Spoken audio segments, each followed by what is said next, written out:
Зоок үчүн келгеним жок бу жерге, сөздөрүм бар айта турган силерге.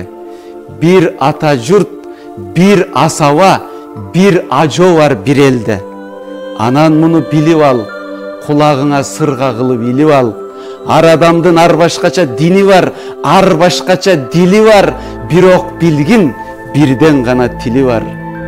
Түндө жаркып көрүнбөсө, жылдыз өлдү деп билем, тирүүчүлүк сезилбесе, турмуш өлдү деп билем, кыргыз тили сүйлөнбөсө, кыргыз өлдү деп билем.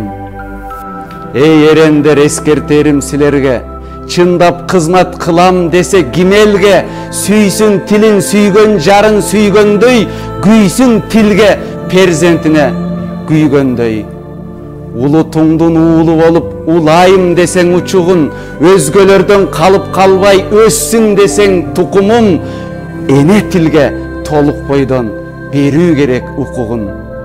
Кылым сүргөн кыргыз тили кызгалдактай гүлдөсүн, жайып тамыр бутактарын жашарчадай бүрдөсүн. Иш кананы кенен ээлеп, иш кагазда сайрасын, көчөлөрдө эркин басып, көрнөктөрдө жайнасын, бакчалардан байыр алып, окуу жайда окулсун, тоолуктардын өз тилинде токтомдору токулсун.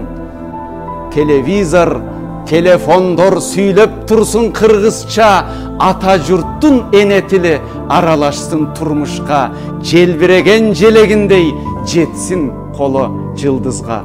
Тунук болсом тилим менен тунукмун, улук болсом тилим менен улукмун, улут болсом тилим менен улутмун. Анткени тил ар улуттун улуттугун аныктар, паспорту да, мандаты да, метрикасы улуттун.